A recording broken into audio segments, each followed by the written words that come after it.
Huệ Bồ Tát và Phổ Hiền Bồ Tát.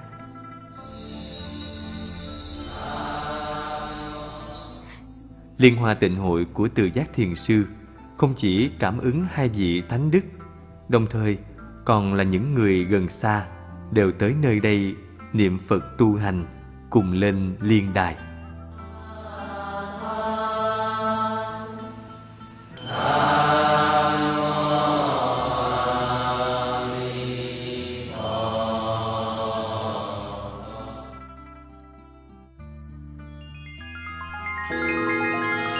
Niệm Phật phóng quang minh.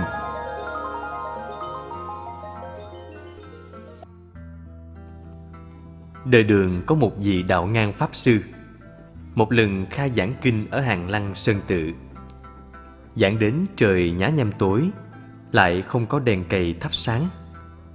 Lúc này những người nghe kinh, có người thì đang nghĩ: Trời ơi, tối thui à, không có thấy chữ gì hết. Đúng vậy đó, trời tối mù mù à, ai đi đốt cây đèn đi. Vào lúc này, Đạo Ngang Pháp Sư đưa tay mình cao lên. Tay của Ngài đột nhiên phát sáng, đã thắp sáng cả một ngôi chùa. Những người ở đó đều rất kinh ngạc.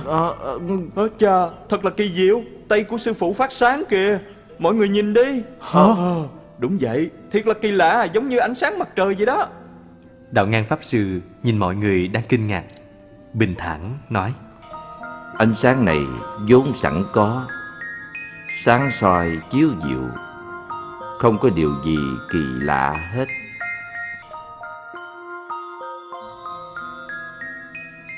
Đạo Ngang Pháp Sư bình thường tin vào tịnh độ nơi Tây Phương Cực Lạc. Trên Quang năm thứ 7, Đạo Ngang Pháp Sư nói với người bạn tri giao: Vào đầu tháng 8 này, có thể đến tiễn ta đi không? Vào đúng thời gian đã định, đệ tử khắp nơi đều vội đến. Đạo Ngang Pháp Sư ngồi trang nghiêm. Vào lúc này, lò hương tự nhiên phát ra một mùi hương kỳ lạ. Đạo Ngang Pháp Sư trước tiên dẫn đệ tử thọ giới Bồ Tát. Không lâu, bỗng có tiếng nhạc du dương từ từ vang đến. Một đoàn thiên nhân hùng hậu đã tập hợp ở trên trời. Đạo Ngang Pháp Sư nhìn qua rồi nói: Đây là thiên chúng ở cung trời Đâu Xuất đến đây đón ta.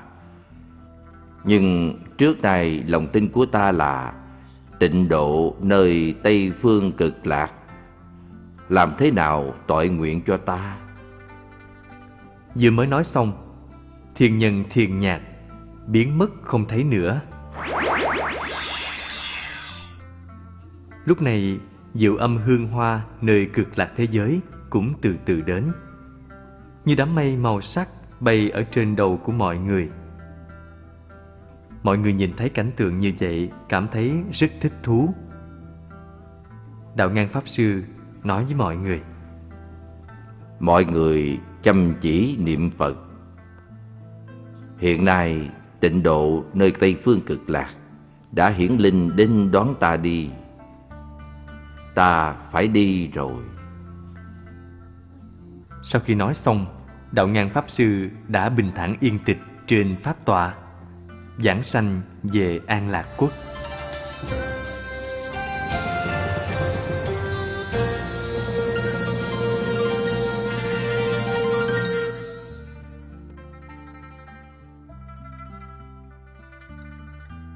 Niệm Phật kết thiện duyên.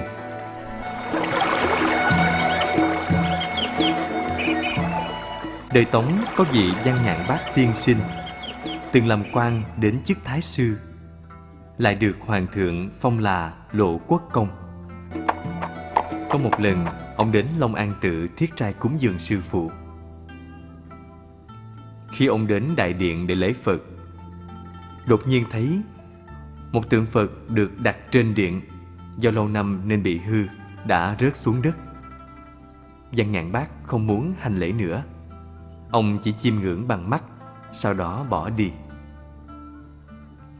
Vào lúc này, có vị sư phụ đứng kế bên liền hỏi ông: Văn cư sĩ à, tại sao không lại Phật vậy? Sư phụ à, tượng Phật đã hư rồi, tôi còn lạy làm cái gì nữa? Văn cư sĩ, bác Hiền Đức trước đây có nói một ví dụ như vậy nè. Giống như là đất sét ở trên đường. Nếu có người đào nó ra khỏi mặt đường, lấy nó đắp thành tượng đất, dựng ở bên đường. Lúc này những người đi đường đều nhìn thấy. Người có trí huệ thì biết ngay đó là đất được đào lên. Người bình thường thì lại nói có thêm một tượng đất nữa. Sư phụ nhìn thật kỹ Văn Ngạn Bác, rồi ông lại tiếp tục nói. Cũng vào lúc này có một viên quan. Ông quan đó sắp đi ngang qua con đường này. Vậy là có người nhanh chóng đem tượng đất sét đập bỏ, đắp lại con đường. Tượng Phật trước đây vốn không có, bây giờ cũng không có, không nhiều cũng không ít. Còn đường này cũng không phải mới làm, không tăng cũng không giảm. Văn Ngạn Bác nghe lời sư phụ. Lúc đó trong lòng ông đã tỉnh ngộ, cho nên tâm hướng Phật lại càng kiên cố. Ông chuyên tâm niệm câu A Di Đà Phật. Cho dù trời sáng hay đêm tối, cho dù là đang đi hay là đang ngồi, trước nay không hề lơ là. Đồng thời Văn Ngạn Bác còn thề sẽ quảng kết 100.000 người đồng sinh tịnh độ.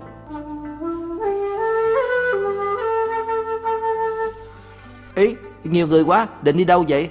Huynh không biết sao, hiện ở trong thành của chúng ta, tịnh độ pháp hội có đến 100.000 người lẫn đó. Hả, thật sao?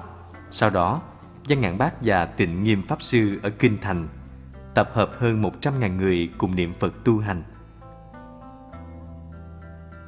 Lúc đó, có nhiều sĩ đại phu đều bởi vì tham gia tịnh hội này mà họ đã được cảm hóa, bắt đầu chuyên tâm niệm Phật, cầu xin tịnh độ.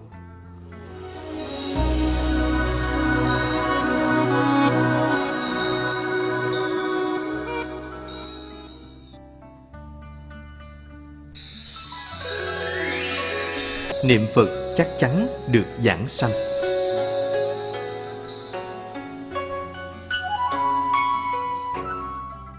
Đời Đường có Tăng Huyền Pháp Sư là người ở Tịnh Châu.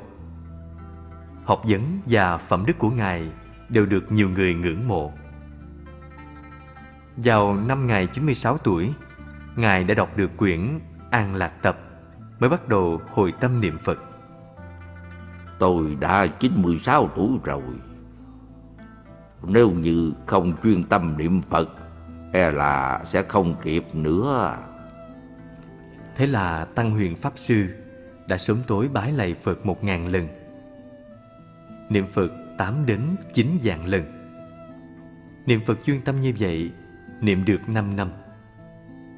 Một hôm, Tăng Huyền Pháp Sư bị bệnh, đã nói với đệ tử của mình: Phật A-di-đà đến rồi.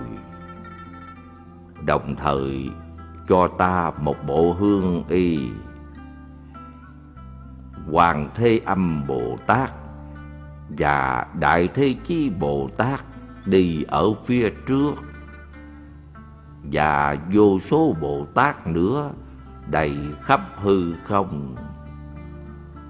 Lần này ta phải đi rồi. Nói xong, vị Pháp Sư 101 tuổi đã giảng sinh rồi. Lúc đó, một mùi hương kỳ lạ qua 7 ngày vẫn không hề tan biến.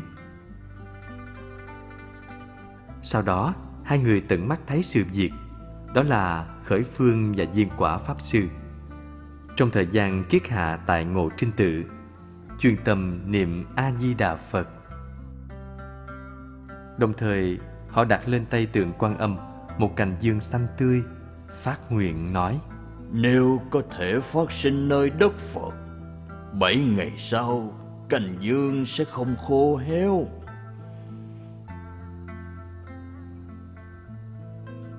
Bảy ngày trôi qua rồi, cành dương không những không khô héo mà ngày càng xanh tươi, Cho nên hai vị Pháp Sư rất vui mừng, càng cố gắng hơn. Từ sáng đến tối đều luôn nghĩ về thế giới Tây Phương Cực Lạc. 5 tháng sau, trong lúc quán tưởng đã đến Tây Phương Cực Lạc, họ đã nhìn thấy Quan Thế Âm Bồ Tát và Đại Thế Chí Bồ Tát đang ngồi trên đài sen lớn. Đồng thời có hàng ngàn hàng vạn hoa sen. Phật A Di Đà ngồi trên bông hoa sen lớn nhất, ánh sáng rực rỡ. Hai vị Pháp Sư hướng về Phật hành lễ, sau đó nói: Diêm Phù Đề chúng sinh, y kinh niệm Phật có thể giảng sinh Cực Lạc quốc độ không? Không cần nghi ngờ, quyết định được giảng sinh nơi Cực Lạc quốc độ.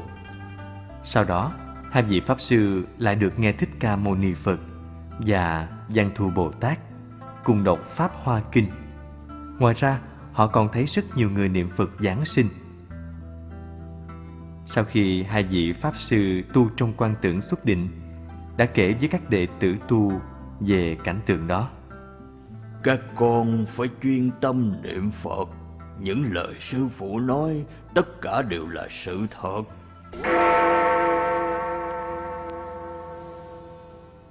Hai vị Pháp Sư khởi phương và diên quả. Vào lúc này, họ đã cùng nhau giảng sinh nơi Tây Phương Cực Lạc.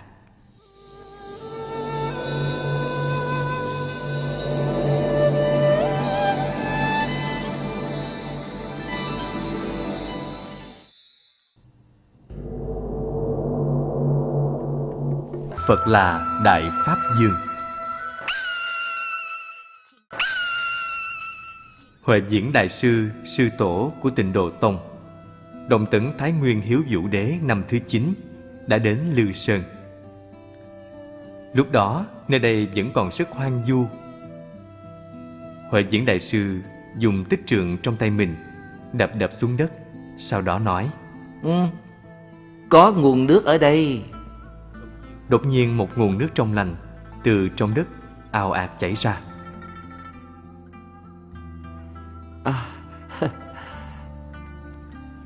Thế là Huệ Diễn Đại Sư đã ở lại Lư Sơn. Tịnh xá đặt tên là Long Tuyền Tự.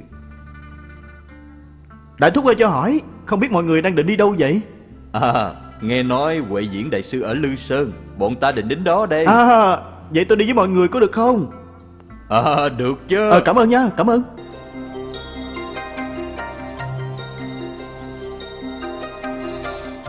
Sư huynh ơi, đệ muốn đến Lư Sơn y chi diễn công, không biết... Huynh cũng sớm có ý này, hay là chúng ta cùng đi với nhau? Những người muốn được Huệ Diễn Đại Sư giảng dạy ngày càng nhiều. Nhiều người dù gần hay xa đều đến Lư Sơn. Vì Đại Sư cư trú trong khu rừng ở dãy núi phía Tây, cho nên trong ngọn núi này tất cả đều là người niệm Phật. Mọi người đều hy vọng có một đạo tràng rộng rãi vững vàng. Một hôm Đại Sư giảng Niết Bàn Kinh, cảm ứng được Sơn Thần cũng đến đây nghe Phật Pháp. Lúc đó Sơn Thần quyết định dùng lực thần của mình hỗ trợ đạo tràng. Ê, sao tự nhiên trời nổi sấm chớp mưa vậy? Thật là kỳ lạ. Sao mưa chỉ hướng về phía đông khu rừng vậy?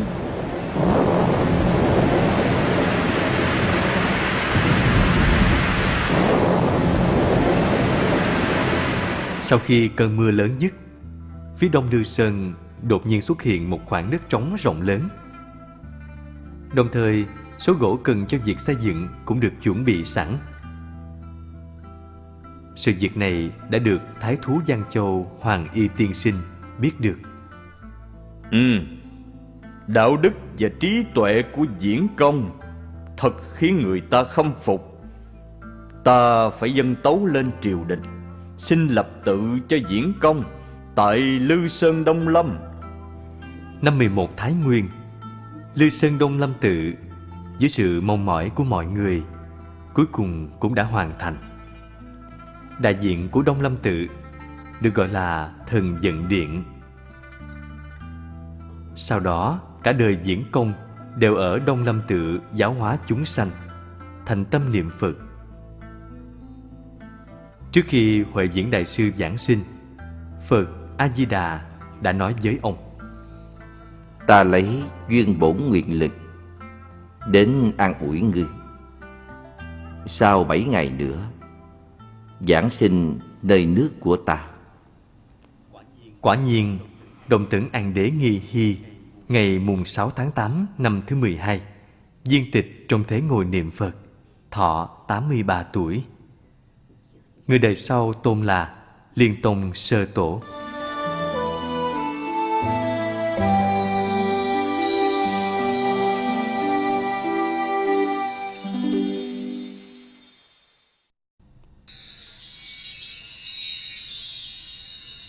Niệm Phật được khai thị. Đời Đường có Pháp Chiếu Đại Sư, đời thứ tư của Tịnh Độ Tông. Đại lịch năm thứ 2, Đại sư đang ở tại Dân Phong Tự ở Hành Châu. Một buổi sáng nọ, Đại sư đang dùng cháo, đột nhiên nhìn thấy bát minh những đám mây ngũ sắc rực rỡ. Khi nhìn thật kỹ càng, trong mây còn có núi có nước, còn có một tòa Đại Thánh Trúc Lâm Tự vô cùng nghiêm trang. Ý, ông không biết đây là chỗ nào? Cách ngày Đại sư lại thấy cảnh tượng kỳ diệu đó trong bát cháo của mình. Hỏi người khác thì mới biết là thánh địa của Văn Thù Bồ Tát, Ngũ Đài Sơn. Sau đó, Pháp Chiếu Đại Sư đã tình cờ gặp được một người. Người này hỏi ông: Ngài từng phát nguyện đến hành lễ Ngũ Đài Sơn, tại sao đến bây giờ vẫn còn chưa đi? Thời tiết rất là khó khăn, là phía trước khó khăn trùng trùng, cho nên đành phải bỏ ý định thôi. Nếu có quyết tâm thì có thể đi, có khó khăn gì mà phải sợ. Sau khi Pháp Chiếu Đại Sư nghe xong, không biết phải trả lời thế nào. Đột nhiên chỉ trong thoáng chốc không thấy người này đâu nữa. Trong lòng Đại Sư nghĩ, cơ duyên như vậy thực sự kỳ diệu, cho nên Ngài bắt đầu phát nguyện lại. Pháp Chiếu hôm nay phát nguyện lễ bái Đại Thánh. Dù lần này có lửa lớn sông băng cản trở, cũng quyết không bỏ cuộc. Đại lịch năm thứ tư, Pháp Chiếu Đại Sư đã cùng mấy người đồng đạo cùng tiến đến Nam Nhạc.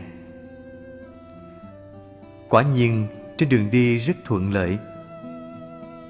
Mùng 6 tháng 4 năm Đại lịch thứ 5, nhóm người của Đại Sư đã đến Phật Quang Tự ở Ngũ Đài huyện. Canh tư đêm hôm đó, một luồng ánh sáng kỳ diệu từ nơi xa chiếu đến. Luồng sáng chiếu vào người Pháp Chiếu Đại Sư. Hả? Tại sao lại có ánh sáng kỳ lạ như thế này? Đại Sư đi theo luồng ánh sáng đó, đi đến dưới một chân núi. Dưới núi có con suối, bên con suối có cửa đá, bên cửa có hai vị đồng tử. Tôi là Thiện Tài đồng tử. Tôi là Nan Đà đồng tử. Xin Đại Sư đi theo chúng tôi. Pháp Chiếu Đại Sư đi theo hai vị đồng tử, đi đến một ngôi tự viện. Ngài ngẩng đầu nhìn lên. Trước chùa có tấm bảng vàng lớn, viết là Đại Thánh Trúc Lâm Tự. Dưới đất trong viện lót vàng, đồng thời có rất nhiều cây hoa đài ngọc trong bảo tháp. Đây không phải là cảnh tượng mình thấy trong bát hay sao?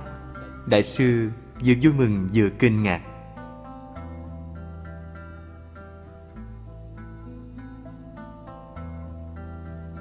Từ từ bước vào giảng đường. Trong đó, Văn Thù Bồ Tát ở phía Tây, Phổ Hiền Bồ Tát ở phía Đông đều ngồi phía trên bảo tọa sư tử, thuyết pháp cho ngàn vạn đại chúng. Lúc này Pháp Chiếu Đại Sư liền lễ bái hai vị đại sĩ và thỉnh giáo hai vị đó. Đại Thánh, Phật Pháp mênh mông, không biết tu hành pháp môn nào là thiết yếu nhất? Văn Thù Bồ Tát trả lời rằng: Niệm Phật là cách thiết yếu nhất. Sau khi Pháp Chiếu Đại sư nghe xong lại hỏi: Phải niệm như thế nào? Phật A-di-đà trên thế giới Tây Phương Cực Lạc. Nguyện lực của vị Phật này bất khả tư nghị. Người chỉ cần một lòng niệm A-di-đà Phật, mạng chung sẽ được giảng sinh, vĩnh viễn không thối chuyển. Nói xong câu này, hai vị Đại Bồ Tát Văn Thù và Phổ Hiền xoa đầu thụ ký cho Đại sư. Sau đó, Pháp Chiếu Đại sư càng chuyên tâm niệm Phật hơn, thề nguyện cầu sinh Cực Lạc quốc độ.